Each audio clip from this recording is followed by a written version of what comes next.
this week's episode of the Goodrum Show with me, Chris Goodrum. As per usual, a big thank you to everybody that watched last week's episode of the show, liked, commented, did the social media stuff, all very, very much appreciated. Seemed to go down quite well.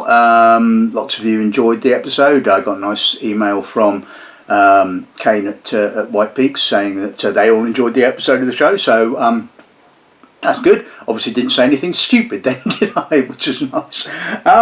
Anyway, so this week's episode of the show. It's time for the annual Springbank episode of the show, and it seems to have become a bit of a thing over the last few years to do an episode of the show each year. And well, you can lay the blame wholly at the door of my good friend Ian Sunderland, who, whenever he comes to sort of collect a load of whiskies from the shop, invariably comes bearing gifts, shall we say, which is very, very much appreciated. And so all bar one of the samples for today's episode of the show come from Ian. One, I think, was an independent bottling challenge sample. And one of the nice things about getting samples and things from you guys is that I often tend to come across a lot of independently bottled whiskies that I have no dealings with or have very little knowledge of, and that's exactly what we're doing, or should we say what's happening today. Now the thing is about sort of independence is that if you sort of like think back to around the time of the credit crunch, 2018-19, there was a lot of doom mongers, shall we say, saying this was going to be the end of the independent bottling sector. All distilleries were pretty much overnight going to stop selling casks to them, and everybody was going to lose their jobs and all that kind of stuff. So well, we know that didn't actually quite work that way, did it? It didn't quite come to fruition like that, thankfully. And I think what a lot of people that sort of made these comments kind of failed to realise that for some distilleries, selling casks to either private people or to the brokers into the sort of secondary market is factored in as a part of their income stream. I know that some distilleries obviously have decided and not to sort of like partake in that anymore, and to be honest with you, it did 2018-2019 really didn't have, as far as I'm aware, a huge amount of effect on that. The reality was that a number of years, probably even going back as far as sort of 8 or 9 years before that, a number of distilleries were starting to sort of withdraw sales of their casks to brokers and to the independent bottling companies, and you could see it starting in their lists. Certain distilleries stuff disappearing, and of course, if you're sort of an independent, a smaller independent, a newer independent that relies on the secondary market, then obviously it's slim pickings. But anyway, the thing is, what I'm trying to say is that sort of the independent sector is very much alive and kicking, and it certainly didn't have any issues with the whole credit crunch. And really, when you think about it, what do you need to be an independent bottling company? Contacts and money. That's it. That's all you need. Contacts and money. It's not particularly difficult. You, me, we could all do it. If we had the money and the contacts, you can buy yourself a cask of whiskey, you can have it bottled, you can make your own label, all that kind of stuff. It's not difficult at all. And a lot of new independent bottling companies have cropped up, some like today. Some have kind of like gone from being a shop or a merchant and have then decided to do their own bottling, as Gauntley's did, as you well know. Talking of which, I am hoping to do another bottling this year, and sort of things are in the pipeline. They haven't quite come to fruition yet, but if they do, obviously you will find out. And after last year's labelling issues, shall we say, I have completely redesigned the label, and I think it looks really cool. But then I would, because I designed it. So anyway, but what I'm basically trying to say is that it's not you don't have to sort of like go to college or university or study or anything like that to be an independent bottling company. You don't even actually need to have a particularly good palate either, really. that was a bit of a thing, wasn't it? No, basically, you know, anyone can do it really. If you, like I said, if you've got the money and the contacts, it's not difficult to do. But obviously, bottling good whiskey is difficult, and mainly, like I said, because of the sort of lack of availability. But there are still private casks coming to market, and I mean, they are obviously sort of making you know, or being charged a premium for those casks. But as you can see, there seems to be, well, I wouldn't say no shortage of old Springbank doing the rounds, but there seems to be some of it about, shall we say. And if you've got incredibly deep pockets, then you know, you can pick them up. I mean, I had a look on various auction sites, because most of these are only available on auction sites. It's only the one, the Lockett Brothers bottling, that's still actually available through them, and that's 500 quid. But some of the others were just, well, you know, silly money, which we're not going to talk about because it just upsets everybody. So anyway, it's not really a great deal else to say apart from let's have a look at today's lineup. Okay, so I'm going to kick off with a Lockett Brothers bottling. Now, like I said, I have no dealings with Lockett Brothers, never even heard of them until Ian gave me a sample. And as far as I'm aware, from my brief research on them, they are a wine and whiskey merchants that are found in North Berwick, and they were established in 2004. Don't know when they started doing their own independently bottled whiskies, but they have indeed done so, and like I said, this one is still available on their website along with a couple of others. So this is a 21-year-old Springbank, bottled at 49.4%. It's a single bourbon cask, 470, distilled in November of 1993, bottled in August of 2015. And like I said, if you wanted to purchase a bottle of said whiskey, it would set you back 500 quid. Second bottling we'll be looking at is a Lombard Jewels of Scotland Springbank. Now, I have featured Lombard bottlings in the past in various other episodes of the show. They are a very old, well-established independent bottling company. I think they were founded sometime in the 1960s. This particular 21-year-old Springbank was bottled exclusively for a company called D&M Wines and Liquors in the USA. Again, single bourbon hogshead 172, distilled in July of 1991, bottled in June of 2013 at 49.7%. Bottling number 3 is the first of 2 bottlings by an independent bottling company called the Whisky Sponge. Now again, never heard of them. Apparently, again, did my research, and it's an independent bottling company that's kind of evolved out of a blog. Not literally kind of evolved out, but some chap called Angus McRae, who writes a blog called the Whisky Sponge, which is a bit of a satirical piss take blog, started bottling his own whiskies in 2019, I believe. So again, never had any conversation with them, don't know anything about them, and better not say anything nasty about their whiskey, otherwise I'll probably end up on their blogs, I imagine. But anyway, so this is a 26-year-old Springbank called Edition 60A. It was distilled in 1995, bottled in 2022 at 51.1%, and is a refill bourbon hogshead.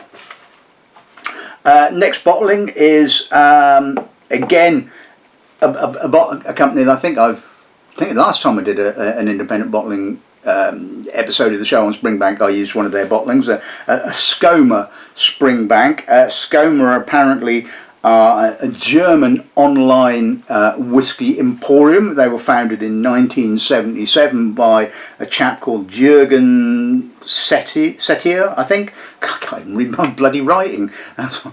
Apologies if I've completely got your name wrong. But anyway, so this is a 27-year-old. It was distilled in July of 1991, bottled in April of 2019 at 50.6%, and is a is a bourbon cask of some form or description. Don't know whether it was a hockey or what.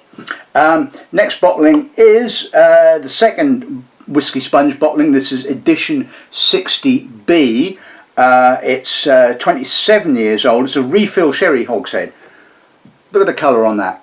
Now, refill, I think that was bloody well used sherry hoggy, I think. Anyway, so distilled in 1994, bottled in 2022. It's a 27-year-old, bottled at 47%.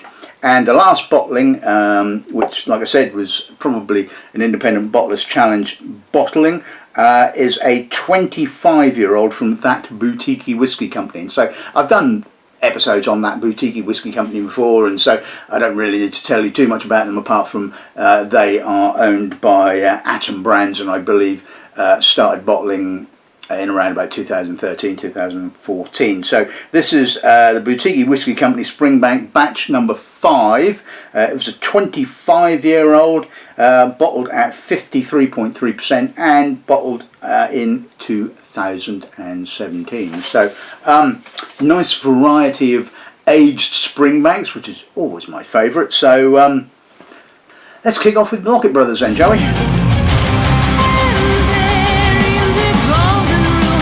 Okay, so let's see what the Lockett brothers gives us on the nose then.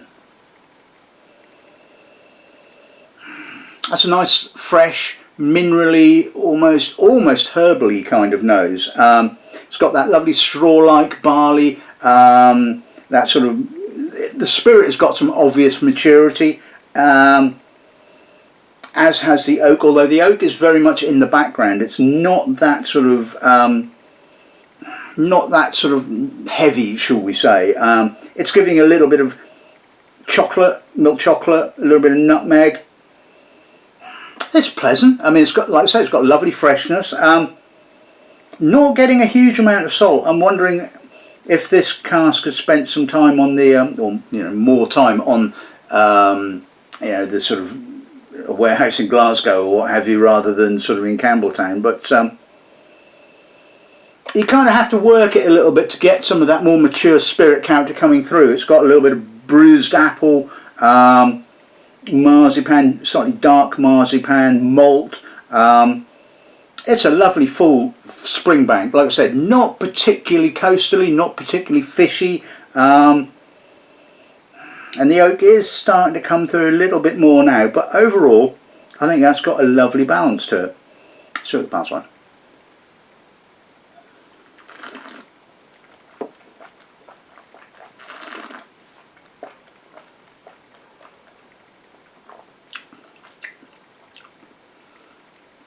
Get some nice fishiness now on the finish. It's quite light, quite delicate, elegant. It gets quite malty on the mid palate, sort of like the malt and slightly mature American oak kind of comes through. A little bit of sawdustiness, but it starts off quite light, lightly lightly straw-like, citrus, white fruit, apple. Quite oily as it moves into the mid palate. The sort of like the malt comes through, the oils start to develop quite nicely. It's got a lovely mouth coating finish to it, a little bit of tar, very small amount of peat. I mean, almost imperceptible, but there is a little note there, little earthiness, possibly a little dunnagey note as well. Like I said, it's not got a huge coastal character, probably more fishy and coastal on the palate than the nose. Not a great deal of funk, thank you very much, but there is, like I said, there's that slight earthiness, that slight dunnagey note. Overall, I think that's a lovely bottling. Of course, whether you think that's worth 500 quid or not, of course, is debatable, I suppose, but it's not a bad Springbank at all.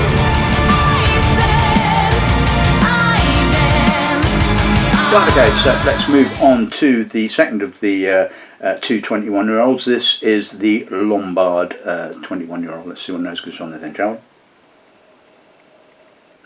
Touch more oak, touch more maltiness, more maturity. It's certainly a broader, more dynamic nose than the Lockett Brothers bottling. More sawdusty oak, barley, apple, fish, sort of fish oils as well, earth, a little bit of almost kind of heathery peat, sort of almost that kind of Highlandy peat kind of character. Again, I'm not getting a sort of a huge coastal whack, and it does seem to imply that this cask, again, may well have spent more years outside of Campbelltown than it did in Campbelltown, possibly. But again, I think it's got more density to it. It's got more weight to it than the Lockett Brothers bottling. It's more malty. It's more dense. Getting some dark vanilla, dark vanilla, marzipan, sort of almond pasty kind of notes as the oak really starts to sort of like come out now. Another, I mean, it's just, you know, it's quite surprisingly different. I mean, and this is obviously the wonderful thing about individual casks, as we well know, that they can, even if they come from the same distillery, they can be considerably different. And you know, both of these are lovely whiskies. You know, to sort of say one is better than the other is kind of different. One is different to the other at the end of the day. Anyway, let's see what the battle.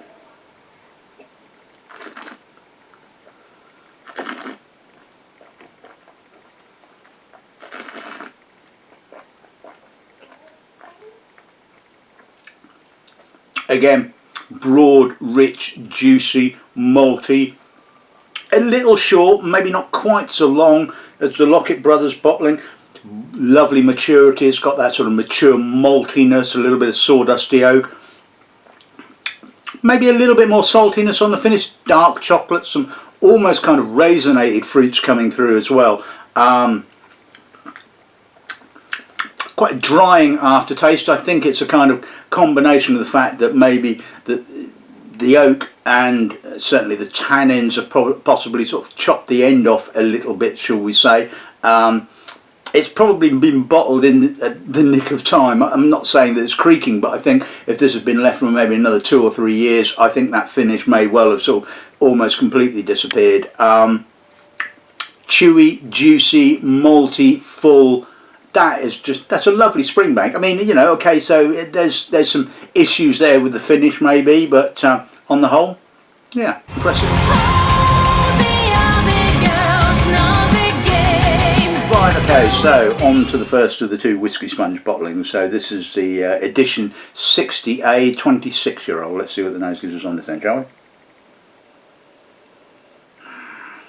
Bit shy, floral, barleyed, subtle honey, subtle oxidised fruit. Starting to darken a little bit as it sort of sits in the glass. It's quite aromatic. It's got some maltiness, some spice, vanilla, fish oils. Quite coastal. It's again, it's not the most coastally of Springbanks, but it's certainly showing a little bit more coastal character than the previous 2. Again, stylistically, it's kind of more towards the Lombard style, slightly more broader and richer, but kind of started off almost in the Lockett Brothers kind of style, but maybe a little bit more floral, a little bit more fresher barley. And certainly, like I said, it's now moving more into that kind of sort of weightier, oaky and malty kind of character.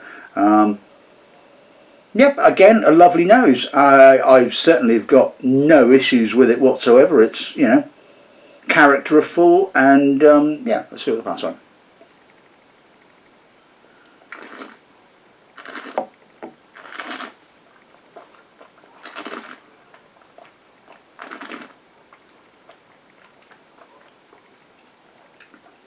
Quite sweet, vanilla'd, sweet fruit as well. Oxidized apple, apricot, almost kind of fleshy, not quite banana-y, but moving towards that kind of end of the sort of fruit kind of spectrum. Again, lovely maltiness, quite rich, Quite spicy on the finish. The oak has had some lovely spices along with some salt. There's a touch of fishiness, vanilla, burnt wood.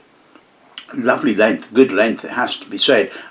Again, a little drying. The tannins have encroached onto the finish a little bit, but it's got a longer finish than the Lombard bottling. Yeah, that's an impressive cask, it has to be said. I mean, that sort of floats my boat as far as old Springbank goes. And I did, like I said, I did have a look on one particular auction site where I found it, and it was very expensive. But it's a bloody good cask.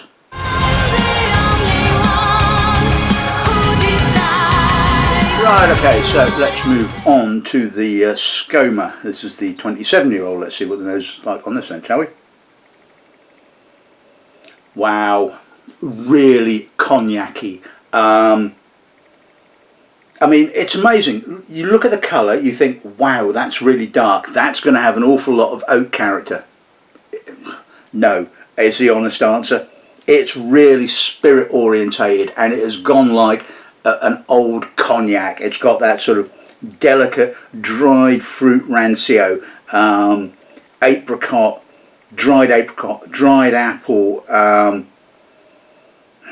lovely dusty peat note, fish oils. Now I'm getting some oak. Now the oak is coming through really quite sweet, in actual fact, quite sort of marzipan-y, sort of almond sweet, spice tart. I mean, that's an impressive nose, it has to be said. Wow, that's one hell of a cask. That has just absolutely matured wonderfully. And like I said, it's not until you're sort of, you know, been sniffing quite hard do you start to get that oak character. I mean, it kicks off with just all this wonderful aged spirit. Okay, you can argue that the sort of like the maturate or the sort of maturity now, the oxidation is possibly more blanketing of the Springbank character per se, and you would be right in saying that. But there is still noticeable sort of fishiness and oiliness and maltiness. It is noticeable as a Springbank, and wow, that is stunning, absolutely stunning. Let's see what the parts like.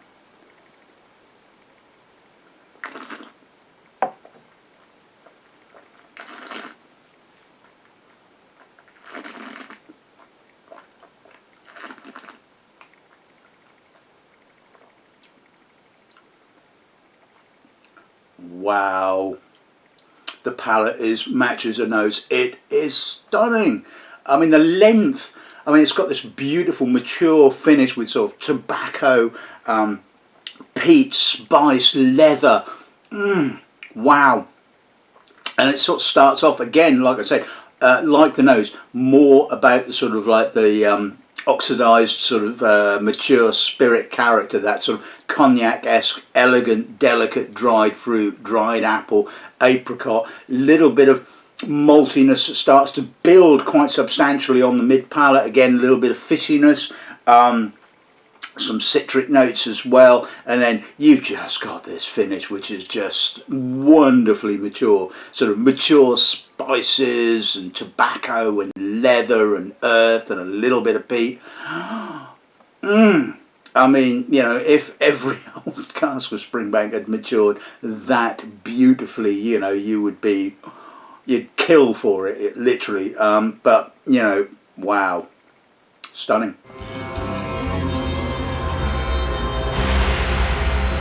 Right, okay, so let's move on to the second of the two Whisky Sponge bottlings. This is the Edition 60B.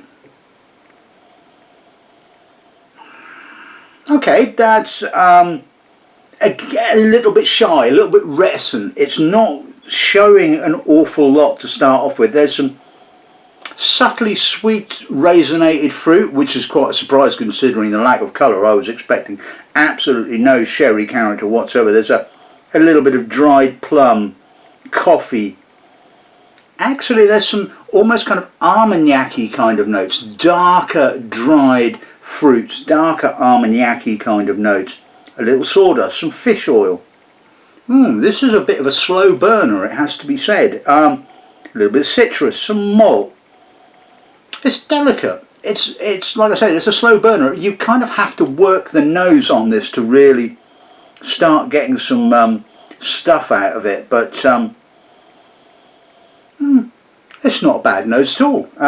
It's, like I said, just taking a little while to actually, you know, develop and show its true colours. And it's got a lovely developing sweetness now. I think it's a nice nose. Let's see what it passes like.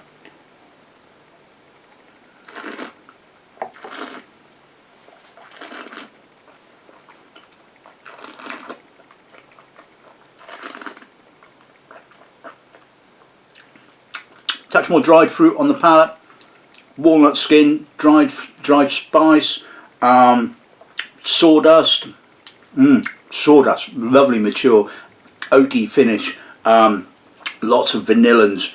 Touch of fish oil, some dried apricot. Like I said, a little bit of raisinated fruit, sultanas. Not too dark on the sherry, and like I said, pretty much a well-used sherry cask because the sherry notes are blink and you miss them to a certain extent. A little bit of coffee, some citrus, a little bit of salt. We're kind of losing some of the sort of, well, we have lost the fishiness and that, and the saltiness is only just kind of hanging on in there, it has to be said. But again, a lovely bottling, delicate, quite elegant, not overly sherried, and you know, just really quite pleasantly balanced. Right, okay, so let's move on to the final whisky of the afternoon. This is the Boutique Whisky Company 25-year-old. Let's see what the nose gives us on this then, shall we?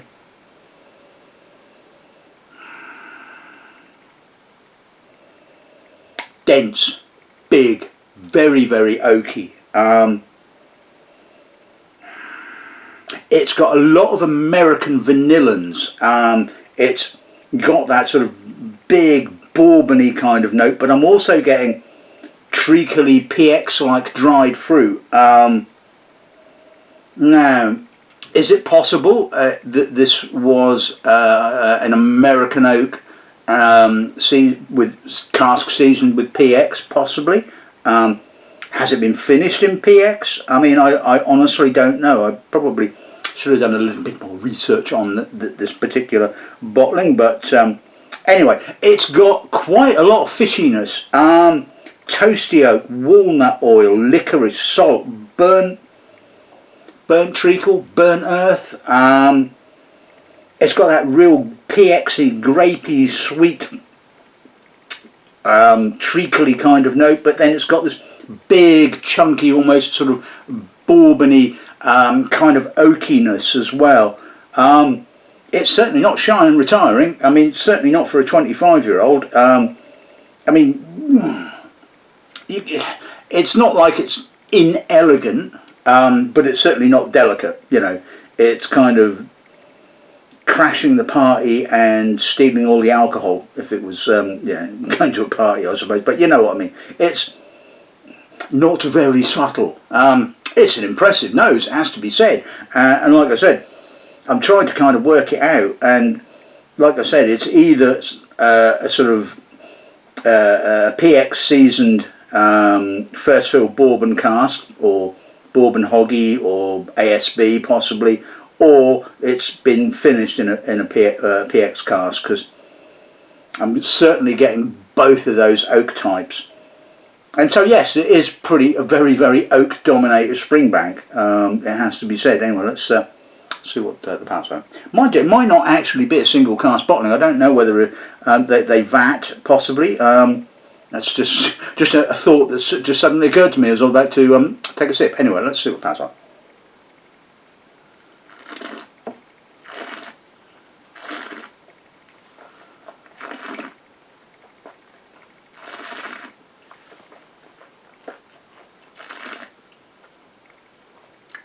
Dark, oaky, spicy, again very, very bourbony, almost rye-like spices, dark treacle, toffee, really tannic. I mean, it is very, very tannic. I mean, and again, so I'm kind of going, are we an American oak?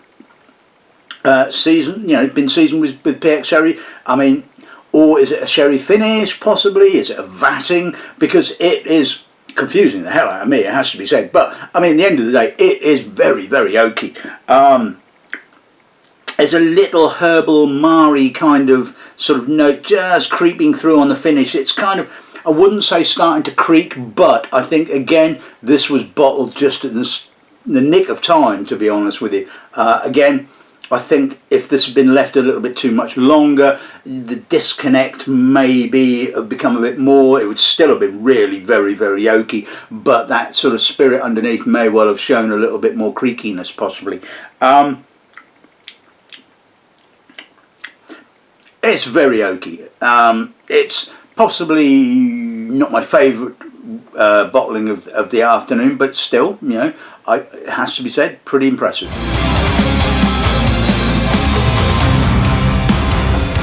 Okay, so let's sum today's episode of the show. Firstly, a really big thank you to my good friend Ian Sunderland for the bulk of the samples for today's episode of the show. If it wasn't for the support that you guys and, you know, and some of the suppliers give me, then obviously there wouldn't be an episode of the show ever. So yes, it's very, very much appreciated. And if you would like me to review a selection of your favourite whiskies, you know, please feel free to, you know, either drop some samples into the shop or post them, whatever, and I will see what I can do. Anyway, so the Lockett Brothers bottling, yeah, it was nice, quite delicate, elegant, straw-like, yeah, pleasant. Took a while to get going. It was kind of a little bit reserved, but I think when it did, I think it was a sort of like, you know, a pleasant, mature Springbank, and didn't probably feel like it spent a huge amount of time. It probably spent like more time outside of Campbelltown than inside, and the same could be said for, excuse me, the Lombard bottling. Totally different in style, richer, darker, more maltier, and all right, finish was a little bit on the short side, I would say, but still, you know, still a lovely bottling. The first of the two Whisky Sponge bottlings, the 60A, again, pleasant old Springbank. Again, not hugely sort of coastal, probably a little bit more coastal character than the first two. Stylistically closer to the Lombard, although, like I said, it had sort of some floral kind of elements that were sort of a little bit like the Lockett Brothers bottling, but again, you know, not a bad bottling whatsoever. Bottling of the day, I think, had to be the SCOMA bottling. I mean, it was truly stunning, it has to be said. It just ticked all my boxes. I mean, all right, yes, again, you could argue that maybe the sort of oxidation character, the cognac-y kind of notes were kind of a little bit too heavy, and it maybe didn't quite show so much distillery character. But for me, I thought there was enough there to sort of, you know, say what it was. And the finish was just sublime, absolutely sublime. The second of the two Whisky Sponge bottlings, for a sherry matured, you know, or refill sherry matured cask, again, very subtle on the sherry, which was quite nice. And, you know, again, quite elegant, quite delicate. It was a bit reticent to start off with. It took some work, it took some time for the nose to kind of develop, and but overall, yeah, another pleasant bottling. And the final bottling, the Boutique Whisky Company bottling, okay, maybe a little bit too oaky, a little bit too heavy on the oak, but it certainly didn't lack for intensity or well, yeah, didn't lack for intensity, full stop, has to be said. I mean, it again had some sort of dark notes. I mean, it was, like I said, one of those kind of confusing bottlings, and when you taste these things kind of blind, and you're sort of doing, you know, maybe what, you know, 20 or 30 odd whiskies, you know, it's this sort of whiskey is a whiskey that really plays tricks with you, it has to be said. You're thinking, is it sherry cask? Is it an American oak cask? What the hell actually is it, you know? And of course, because you've not got very much time, you're kind of rushing your notes, you're trying to get the sort of things, you know, graded, shall we say, sometimes, you know, certain things kind of like get kind of a little bit sort of mixed up. But this was a kind of like, like I say, not lacking in oak intensity. And you know, maybe one of you guys that's watching probably knows a little bit more about this bottling than what I do. Maybe you can sort of set me straight on what it actually was matured in, or what they actually did to it. But anyway,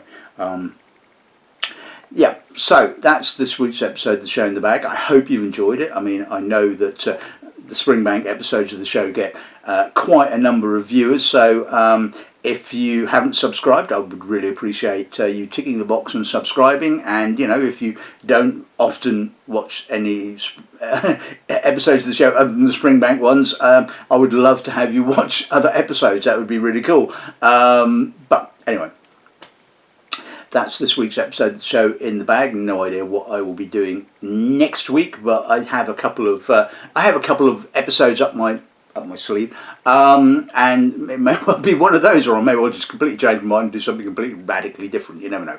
But anyway, until then, all that's left to say is good afternoon and good ramming.